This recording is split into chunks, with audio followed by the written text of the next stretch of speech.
In the meantime, I want to go to Peter Doocy at the White House, what he is learning and finding out, because it's kind of weird these days. It's almost like we had two presidents. But what's going on, Peter? It is kind of like that, Neil. They insist, though, there is just one president, but the new top of the ticket, Kamala Harris, just wants to slide into a previously agreed upon Trump-Biden debate now that Biden is no longer a candidate.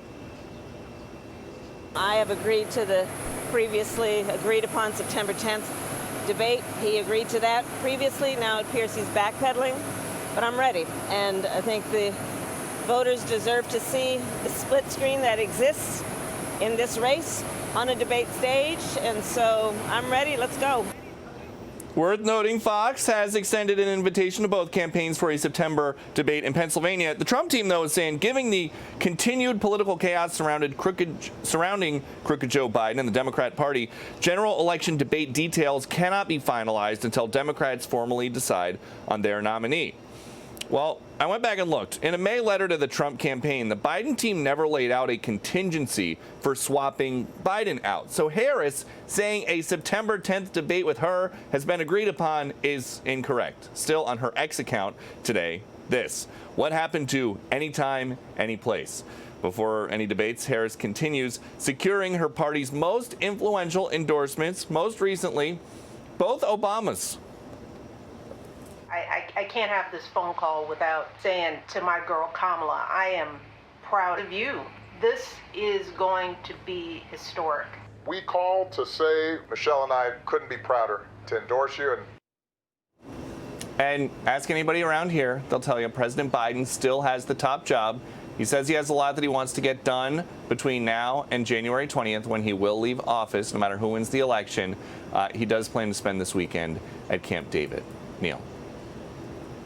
Peter, you know by now I noticed the weirdest things, but that speaker phone call, did the Obamas know that they were going to be on speakerphone? She was going to be holding it, I guess, to her ear, but if you have a speakerphone, you really don't need to hold it to your ear, and that the world could hear it. Or was that the intention? Was it planned like that?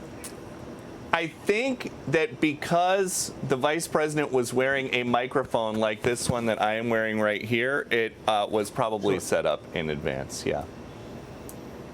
That's a very cynical response. Yeah.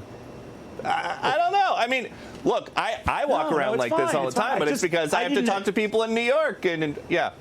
No. I do too, sometimes when I'm not even on the air. But I found it a little weird, right? I mean, it just sort of, it was like well-planned and orchestrated, but it almost seemed like a surprise call. Oh, look at this, I got the Obamas, you know. If it was really a surprise, it's the 2024 cycle. Why couldn't they just do a FaceTime? There you go. There you go, Mr. High-Tech young man that you are. Hear this from me, Peter. This social media thing is going to be huge. I just throw it out there. All right, my friend. Great busy week.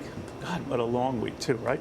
Peter Doocy at the White House. Hey, Sean Hannity here. Hey, click here to subscribe to Fox News YouTube page and catch our hottest interviews and most compelling analysis. You will not get it anywhere else.